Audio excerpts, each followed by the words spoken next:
तो solution chapter का यह है लेक्चर नंबर 8 और हम पढ़ रहे थे क्या कंसंट्रेशन टर्म्स। इसके पहले हमने percentage weight by volume, percentage volume by volume, molarity और नॉर्मेलिटी, ये चार कंसंट्रेशन की टर्म्स हमने पढ़ ली थी। आज के लेक्चर में हम मोलैरिटी और नॉर्मेलिटी का क्या पढ़ने वाले हैं, रिलेशन पढ़ने वाले हैं। ठीक है, तो चलो कर देते फटाफट से शुरुआत।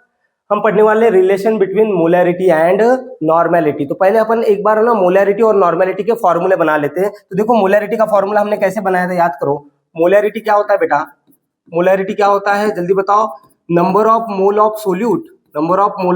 Solute divide by volume of solution in litre.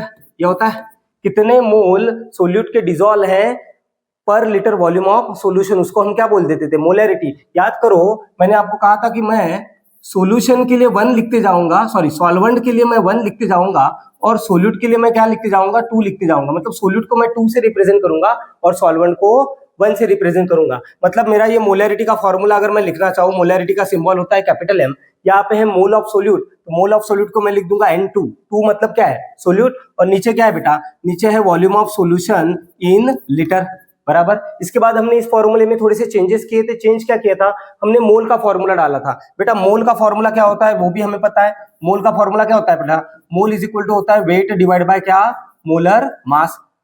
मोल का फॉर्मूला होता है वेट डिवाइड बाय मोलर मास, लेकिन यहाँ पे मोल किसके डालने हैं, हमें मोल डालने हैं सोल्यूट के। तो सोल्यूट के लिए क्या लिख देंगे हम, mole of solute is equal to weight of solute divide by molar mass of solute. तो मैं क्या करने जा रहा हूँ, ये जो मोल का फॉर्मूला है N2, इसको रिप्लेस करने जा रहा हूँ यहाँ पे। तो हमारा मोलैरिटी का फॉर्मूला फिर निकल आएगा।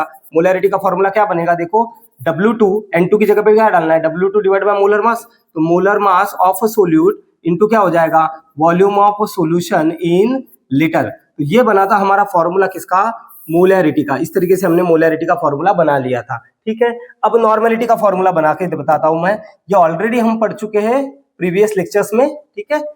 और अब हम बनाएंगे नॉर्मेलिटी का फॉर्मूला। तो नॉर्मेलिटी का फॉर्मूला हमने कैसे बनाया था, याद करो जरा। ठीक है, तो नॉर्मेलिटी यहीं पे बना लेता हूं मैं, यहीं पे बना लेता हूं नॉर्मेलिटी। बेटा नॉर्मेलिटी क्या होता है, नॉर्मेलिटी क्या होता है, नॉर्मेलिटी होता है number of equivalent mole of a solute number of equivalent mole of solute divide by क्या था, डिवाइड बाय था volume of solution in litre, divide by था volume of solution in litre. ठीक है, इस फॉर्मूले को भी हमने चेंज किया था क्योंकि हमें इक्विवेलेंट मोल का फॉर्मूला पता होता है। इक्विवेलेंट मोल का फॉर्मूला क्या रहता है बेटा, याद करो। इक्विवेलेंट मोल कैसे निकालते हैं हम, कैसे निकालते हैं, weight divide by equivalent mass. Equivalent mole का फॉर्मूला क्या होता है, weight divide by equivalent mass. तो डाल दो यहाँ पे weight divide by equivalent mass. तो देखो ये सोल्यूट के लिए है ना, सोल्यूट के लिए हम 2 लगा रहे हैं। मतलब नॉर्मेलिटी का, अगर नॉर्मेलिटी का सिंबल देखा जाए तो कैपिटल N होता है। यहाँ पे क्या है, number of equivalent of solute, solute के लिए 2 लगा दो। ठीक है, डिवाइड बाय क्या है, volume of solution in litre. अब यहाँ पे ना इक्विवेलेंट मोल का फॉर्मूला डाल देते। देखो इक्विवेलेंट मोल का फॉर्मूला क्या है, वेट डिवाइड बाय इक्विवेलेंट मास, डाल दो यहाँ पे। तो यहाँ पे ये नॉर्मेलिटी का फॉर्मूला क्या बन जाएगा, देखो इक्विवेलेंट का नंबर ऑफ इक्विवेलेंट का फॉर्मूला डालना है, वेट डिवाइड बाय इक्विवेलेंट मास डालो। तो यहाँ पे क्या हो जाएगा, वेट डिवाइड बाय क्या डाल दिया हमने, इक्विवेलेंट मास, क्योंकि ये सोल्यूट का है इसलिए 2 लिख दिया। और बाजू में क्या है, बाजू में है बेटा volume of solution in litre. हो गया। इसके बाद भी हमने इस फॉर्मूले को चेंज किया था। कैसे, हमने इक्विवेलेंट मास का भी फॉर्मूला डाला था। बेटा इक्विवेलेंट मास का फॉर्मूला कैसा क्या होता है, इक्विवेलेंट मास कैसे निकालते हैं हमने देखा था, वो होता है मोलर मास डिवाइड बाय क्या, n factor. Molar mass divide by n factor, ये फॉर्मूला होता है किसका, इक्विवेलेंट मास का, ईएम का। ठीक है, अगर आप ईएम के बाजू में क्या लिखा है, 2, मतलब ये सोल्यूट का है, सोल्यूट का इक्विवेलेंट मास है। तो सोल्यूट के इक्विवेलेंट मास का फॉर्मूला कैसे बनेगा, मोलर मास भी सोल्यूट का लेना पड़ेगा और एन फैक्टर भी किसका लेना पड़ेगा, सोल्यूट का। अब ये वैल्यू यहाँ पे डाल दो, ये फॉर्मूला यहाँ पे डालो। ये फॉर्मूला जब यहाँ पे डालोगे तो नॉर्मेलिटी का फॉर्मूला क्या निकल के आएगा बेटा, W2 डिवाइड बाय EM2 की जगह पे क्या डालेंगे, molar mass of solute divide by n factor of solute, और यहाँ पे क्या है, volume of solution in litre. अब ये बेटा ये डिनोमिनेटर में ये तो इसका रेसिप्रोकल हो जाएगा, एन फैक्टर चला जाएगा ऊपर, तो आपका नॉर्मेलिटी का फॉर्मूला बन जाएगा W2 इंटू क्या हो जाएगा, n factor of solute divide by molar mass of solute into volume of solution in litre. ठीक, तो ये बन गया आपका किसका फॉर्मूला, नॉर्मेलिटी का फॉर्मूला। अब हमें क्या करना है, हमें नॉर्मेलिटी और मोलैरिटी में रिलेशन बनाना है। बहुत ही इंपॉर्टेंट होता है ये नॉर्मेलिटी और मोलैरिटी का रिलेशन, जो कि न्यूमेरिकल में डायरेक्ट इस्तेमाल होता है क्वेश्चंस को सॉल्व करने के लिए। अब देखो कैसे बनाएंगे न्यूमेरिकल में, इसका रिलेशन कैसे बनाएंगे। आप जरा मोलैरिटी की फॉर्मूले पे गौर करना, इसको इक्वेशन 1 बोल देता हूँ। मोलैरिटी का फॉर्मूला क्या है, W2 divide by M2 into volume of solution in litre. ये चीज आपको यहाँ पे भी दिख रही है, ये देखो W2 M2 and volume of solution in litre. बेटा ये इतनी चीज क्या है, इतनी चीज मतलब मोलैरिटी नहीं है क्या, देखो तो यहाँ पे दिख रहा है, इतनी चीज मतलब क्या होता है, मोलैरिटी। तो बेटा यहाँ पे मैं मोलैरिटी नहीं डाल सकता, यहाँ पे मैं मोलैरिटी रिप्लेस नहीं कर सकता इसको। इस फॉर्मूला, ये किसका फॉर्मूला है, W2 M2 और volume of solution in litre, ये किसका फॉर्मूला होता है, मोलैरिटी का। तो इसकी जगह पे मैं क्या डाल सकता हूँ, मोलैरिटी। तो मैंने डाल दिया क्या, मोलैरिटी इंटू क्या आया, इंटू है n फैक्टर ऑफ सोल्यूट। 2 का मतलब क्या है, n फैक्टर ऑफ सोल्यूट। तो ये देखो ये रिलेशन बना किसका, नॉर्मेलिटी और मोलैरिटी का। Relation between normality and molarity क्या होता है बेटा, नॉर्मेलिटी इज इक्वल टू होता है मोलैरिटी इंटू n फैक्टर। अगर मैं यहाँ पे लिखना चाहूँ तो क्या लिख सकता हूँ, नॉर्मेलिटी इक्वल टू क्या होता है, नॉर्मेलिटी इक्वल टू होता है बेटा molarity into n factor. n factor निकालना हमने लास्ट लेक्चर में सीखा है, ठीक है। तो ये बन गया नॉर्मेलिटी और मोलैरिटी का रिलेशन। देखो तो ये समझ में आया, ठीक है। एक और रिलेशन मैं बनाने वाला हूं, ध्यान देना उस पे। देखो हमारे पास मोलैरिटी का फॉर्मूला क्या होता है, number of mole of solute divide by volume of solution in litre, ये मोलैरिटी का फॉर्मूला होता है, बराबर है। एंड नॉर्मेलिटी का फॉर्मूला क्या होता है, number of equivalent mole of solute divide by volume of solution in litre, बराबर, ठीक। ये मोलैरिटी और नॉर्मेलिटी का क्या है, फॉर्मूले। अगर मैं दोनों फॉर्मूले को डिवाइड करूं मतलब अगर मैं इसको बोल दूं इक्वेशन नंबर 1 और इसको बोल दूं इक्वेशन नंबर 2 और मैं कर दूं 1 डिवाइड बाय 2, तो मुझे एक और रिलेशन मिलेगा, एक और रिलेशन। देखो रिलेशन क्या मिलने वाला है, कर दो 1 डिवाइड बाय 2 करो, तो लेफ्ट हैंड साइड डिवाइड होगी और राइट हैंड साइड से राइट हैंड साइड। तो राइट हैंड साइड में यहाँ पे क्या है, N2 वॉल्यूम ऑफ सोल्यूशन इन क्या है बेटा, लीटर, ठीक है, डिवाइड बाय इसकी इक्वेशन 2 की राइट हैंड साइड। तो ये क्या है, equivalent mole of solute divide by क्या है, डिवाइड बाय है volume of solution in litre, हो गया। अब क्या होगा, इसका रेसिप्रोकल हो जाएगा। इसका क्या होगा बेटा, रेसिप्रोकल। जब इसका रेसिप्रोकल हो जाएगा, आप करके देखना, जब इसका रेसिप्रोकल हो जाएगा तो यहाँ पे क्या होने वाला है, यहाँ पे ये वॉल्यूम ऑफ सॉल्यूशन से वॉल्यूम ऑफ सॉल्यूशन क्या हो जाएगा बेटा, कट जाएगा। वॉल्यूम ऑफ सॉल्यूशन से वॉल्यूम ऑफ सॉल्यूशन कट जाएगा और आपको रिजल्ट क्या मिलेगा, देखो बचा हुआ क्या मिलेगा, ऊपर बचेगा N2 और नीचे बचेगा N इक्विवेलेंट 2, N इक्विवेलेंट 2। तो ये देखो मोलैरिटी डिवाइड बाय नॉर्मेलिटी, इसका एक रेशो और निकल के आया, क्या, N2 divide by N equivalent 2, N equivalent 2।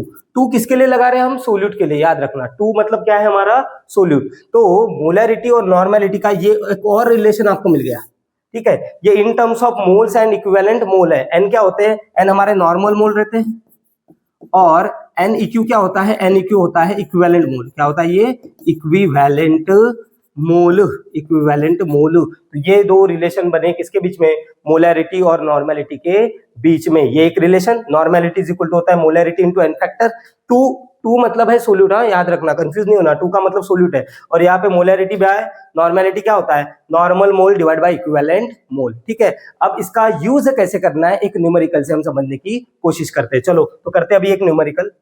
देखो यहाँ पे मैंने न्यूमेरिकल लिखा है, इस न्यूमेरिकल को समझो जरा, क्या बोला है इसमें, 49 gram of H2SO4 is dissolve in 950 gram of water. मतलब यहाँ पे सॉल्यूशन बनाया है, इस सॉल्यूशन में दो चीजें हैं, एक है वाटर और वाटर कितना है बेटा, 951 ग्राम। ध्यान देना, वाटर है 951 ग्राम और इसमें क्या डाला है, H2SO4 सल्फ्यूरिक एसिड, और सल्फ्यूरिक एसिड कितना डाला है, 49 ग्राम, ठीक है।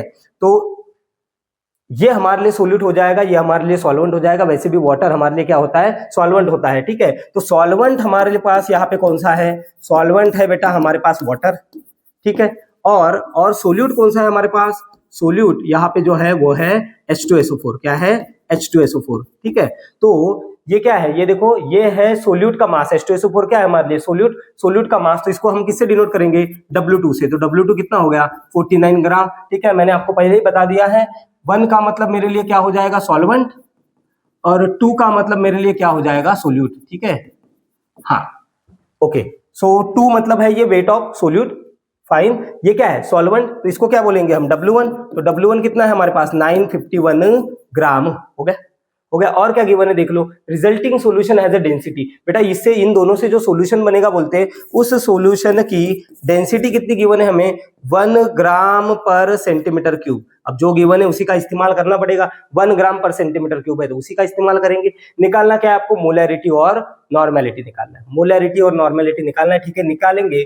उसके साथ साथ क्या दिया है हमें, मोलर मास ऑफ H2SO4। बेटा H2SO4 क्या है, सोल्यूट, मतलब ये क्या हो गया, मोलर मास ऑफ क्या हो गया बेटा, सोल्यूट। कितना गिवन है, 98 ग्राम पर मोल, ठीक है। तो सबसे पहले हम मोलैरिटी निकालेंगे और फिर क्या कर देंगे, मोलैरिटी और नॉर्मेलिटी का रिलेशन इस्तेमाल करके नॉर्मेलिटी निकाल लेंगे, ठीक है। तो सबसे पहले हम मोलैरिटी निकालेंगे। तो देखो मोलैरिटी निकालने के लिए हमें किन किन चीजों की जरूरत है पहले समझना पड़ेगा, ठीक है। तो जरो मोलैरिटी का फॉर्मूला देखो जरा, मोलैरिटी का फॉर्मूला क्या होता है जरा समझो। एक सेकंड, ये बड़ा अजीब सा निकला। हाँ, मोलैरिटी का फॉर्मूला क्या होता है जल्दी बताओ। मोलैरिटी इक्वल टू होता है number of mole of solute divide by volume of solution in litre, बराबर, ठीक है। और नंबर ऑफ मोल की जगह पे हम क्या डाल देते हैं, weight divide by molar mass of solute into क्या होता है, volume of solution in litre. तो ये है मोलैरिटी का फॉर्मूला। अगर मुझे मोलैरिटी निकालनी तो ये तीन चीजें मेरे पास होनी चाहिए। क्या मेरे पास W2 है W2 है मेरे पास। क्या मेरे पास मोलर मास है, बिल्कुल है, मोलर मास भी है, ये भी चीज है। मेरे पास वॉल्यूम ऑफ सॉल्यूशन लीटर में नहीं है, तो वॉल्यूम निकालने के लिए हमें डेंसिटी गिवन है बेटा। क्या गिवन है, डेंसिटी। तो देखो डेंसिटी का इस्तेमाल करके हम क्या निकाल सकते हैं, वॉल्यूम निकाल सकते हैं। कैसे निकालेंगे सुनो बेटा, डेंसिटी का जनरलाइज फॉर्मूला क्या होता है याद करो। डेंसिटी का जनरलाइज फॉर्मूला होता है वेट डिवाइड बाय क्या, volume, wait divide by volume. हमें डेंसिटी किसकी गिवन है, सॉल्यूशन की। डेंसिटी किसकी गिवन है, सॉल्यूशन की। डेंसिटी अगर सॉल्यूशन की गिवन है तो आपको वेट भी किसका लेना पड़ेगा, सॉल्यूशन का, और आपको वॉल्यूम भी किसका मिलेगा, सॉल्यूशन का।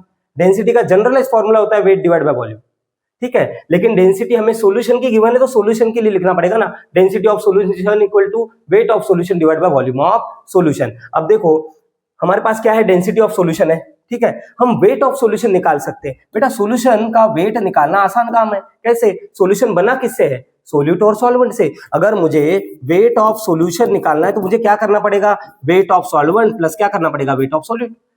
बेटा सॉल्यूशन बनता कैसे है, सोल्यूट और सॉल्वेंट को ऐड करके। सोल्यूट ये है, सॉल्वेंट ये है, दोनों को ऐड कर लेंगे तो क्या मिल जाएगा हमें, सॉल्यूशन का वेट मिल जाएगा। तो वेट ऑफ सॉल्वेंट कितना है, ये W1 951 ग्राम, और वेट ऑफ सोल्यूट कितना है 49। अगर मैं दोनों को ऐड कर दूं तो मेरे पास वेट ऑफ सॉल्यूशन कितना आ रहा है, 1000 ग्राम। तो वेट ऑफ सॉल्यूशन भी आ गया। तो मेरे पास डेंसिटी ऑफ सॉल्यूशन है, वेट ऑफ सॉल्यूशन है, तो क्या निकल जाएगा, वॉल्यूम ऑफ सॉल्यूशन, जो कि मैं यहाँ पे डाल दूंगा और मोलैरिटी निकाल दूंगा। तो चलो करते हैं इसको। तो डेंसिटी ऑफ सॉल्यूशन मुझे कितनी गिवन है, 1। यूनिट देखना, यूनिट है इसका ग्राम पर सेंटीमीटर क्यूब, यूनिट पे ध्यान देना होता है, ठीक है। वेट ऑफ सॉल्यूशन अभी अभी निकाला हमने, कितना है 1000 ग्राम, ठीक है। और फिर क्या है यहाँ पे, वॉल्यूम ऑफ सॉल्यूशन। अब मुझे वॉल्यूम ऑफ सॉल्यूशन निकालना है तो ये डिवाइड है, इधर जाके मल्टीप्लाई, ये मल्टीप्लाई इधर जाके डिवाइड। तो वॉल्यूम ऑफ सॉल्यूशन कितना आ जाएगा, देखो 1000 ग्राम डिवाइड बाय क्या हो जाएगा, ये 1 ग्राम पर सेंटीमीटर क्यूब, ठीक। अब 1000 डिवाइड बाय 1 कितना होता है बताओ, 1000 डिवाइड बाय 1 कितना हो जाएगा, 1000। फिर ग्राम से ग्राम कट गया और ये सेंटीमीटर क्यूब ऊपर चला जाएगा, तो आपका वॉल्यूम कितना आया, 1000 सेंटीमीटर क्यूब। लेकिन ध्यान देना हमें वॉल्यूम चाहिए लीटर में, हमारा आंसर किस में आया है, सेंटीमीटर क्यूब में। मैंने आपको बार बार समझाया है क्या बेटा, 1 सेंटीमीटर क्यूब का मतलब, ध्यान देना, 1 सेंटीमीटर क्यूब का मतलब ही होता है 1 ml। 1 सेंटीमीटर क्यूब का मतलब क्या होता है, 1 ml। मतलब ये सेंटीमीटर क्यूब बोलो या इसको ml बोल दो, बात एक ही है, ठीक है। तो वॉल्यूम ऑफ सॉल्यूशन हमारा, अब इसको कहाँ पे निकालूं, चलो एक काम करता हूं, इसको नीचे ले लेता हूं, ठीक है। इसको बाद में इस्तेमाल कर लेंगे, पहले वॉल्यूम ऑफ सॉल्यूशन लीटर में निकालना पड़ेगा ना। तो सेंटीमीटर क्यूब का मतलब ही ml होता है। तो यहाँ पे अगर मैं इसको आगे सॉल्व करूं तो वॉल्यूम ऑफ सॉल्यूशन कितना आ जाएगा मेरे पास, 1000 ml। कितना आया, 1000 ml। लेकिन मुझे ये लीटर में चाहिए बेटा, ml का लीटर क्या होता है, डिवाइड बाय 1000। तो कर दो, वॉल्यूम ऑफ सॉल्यूशन अगर इसको डिवाइड बाय 1000 कर दोगे तो ये कितना आ जाएगा, 1 लीटर। सबको पता है 1000 ml का मतलब क्या होता है, 1 लीटर। तो ये क्या निकल आया हमारे पास, ये निकल आया volume of solution in litre. अब मोलैरिटी निकालने के लिए जो जो चीजें चाहिए थी वो सारी चीजें हमारे पास आ गई है। अब वैल्यू डाल देंगे, सारी सबकी वैल्यू डाल देंगे और मोलैरिटी निकाल लेंगे। तो डाल दो, मोलैरिटी कैसे निकलेगी, वेट ऑफ सोल्यूट W2 कितना है, कहा गया ये 49, डाल दिया। मोलर मास ऑफ सोल्यूट कितना है 98, डाल दिया। ठीक है, into volume of solution in litre, कितना आया है 1 लीटर। ठीक, तो इसको सॉल्व कर लो बेटा, ये 49 का डबल होता है ना, तो ये कटेगा 49 1 जा 49 2 जा, तो मोलैरिटी कितनी निकल के आई, देखो मोलैरिटी आई है आपकी 1/2। तो बेटा 1/2 का मतलब कितना होता है 0.5। तो मोलैरिटी का यूनिट क्या होता है, मोल पर लीटर, या फिर सिंपली मोलर, ये यूनिट होता है मोल पर लीटर, या फिर सिंपली कैपिटल एम मोलर। तो ये निकल के आया क्या, मोलैरिटी, ये आपकी मोलैरिटी निकली। अब हमें निकालना है नॉर्मेलिटी, लेकिन हम नॉर्मेलिटी का ये फॉर्मूला नहीं लगाएंगे। हमने लास्ट लेक्चर में नॉर्मेलिटी का एक जो न्यूमेरिकल किया था उसमें ये बड़ा वाला फॉर्मूला लगाया था, इससे नॉर्मेलिटी निकाली थी। अब नहीं करेंगे, क्यों, क्योंकि हमारे पास मोलैरिटी पहले से निकली हुई है, उसको सिंपली अगर एन फैक्टर से मल्टीप्लाई कर दोगे तो क्या आता है, नॉर्मेलिटी। तो इस फॉर्मूले का इस्तेमाल कर लेंगे हम। ठीक है, तो हमारे पास रिलेशन है ना, क्या रिलेशन है, देखो हमारे पास क्या रिलेशन है बेटा, दिमाग लगाओ। हमारे पास जो रिलेशन है वो है नॉर्मेलिटी इक्वल टू क्या होता है, मोलैरिटी इनटू एन फैक्टर। बस हमें एन फैक्टर की जरूरत है, इसकी एन फैक्टर की, और ये एन फैक्टर किसका होता है, सोल्यूट का। तो हमारे पास सोल्यूट कौन सा है, देख लो H2SO4 हमारा सोल्यूट है, H2SO4। तो ये क्या है बेटा, H2SO4 है, ये क्या है, एसिड। और मैंने आपको सिखाया है एसिड का एन फैक्टर कैसे निकालते हैं, जितना एसिड H प्लस दे सकता है वही उसका एन फैक्टर होता है। तो बेटा H2SO4 कितना H प्लस दे सकता है, कितने H है इसके पास, 2, तो ये 2 ही H प्लस दे पाएगा। खुद से दिमाग लगाओ, H2SO4 कितना H प्लस देगा, 2 H प्लस देगा, और SO4 2 माइनस देगा। तो एसिड के केस में एन फैक्टर कैसे निकालते हैं, जो एसिड जितना H प्लस दे सकता है वही उसका क्या होता है, एन फैक्टर। तो H2SO4 का एन फैक्टर कितना निकल के आया, 2, बस डाल दो यहाँ पे। अब देखो नॉर्मेलिटी निकल आएगी आपकी। तो नॉर्मेलिटी इक्वल टू क्या है, molarity into n factor, molarity into n factor of a solute. तो मोलैरिटी कितनी हमारे पास 0.5, और एन फैक्टर कितना निकल के आया, कितना आया 2। तो 0.5 इंटू 2 कितना हो जाएगा 1। तो ये आया आपका नॉर्मेलिटी, और इसका यूनिट क्या होता है, कैपिटल एन, नॉर्मल। ठीक है, तो इस तरीके से मोलैरिटी और नॉर्मेलिटी का रिलेशन जो है हमें बहुत हेल्प करता है क्या, न्यूमेरिकल्स में। अगर हमने मोलैरिटी निकाल ली तो उससे नॉर्मेलिटी निकालना बड़ा आसान हो जाता है, अगर आपको ये रिलेशन पता है तो। ठीक है, तो आज के लेक्चर में हमने पढ़ा relation between normality and molarity, और उसका यूज कैसे करते हैं न्यूमेरिकल्स में। ठीक है, हाँ, तो आज के लेक्चर के लिए इतना काफी है। अब बची हुई कॉन्सेंट्रेशन की टर्म्स जो है वो हम कंटिन्यू करेंगे नेक्स्ट लेक्चर से।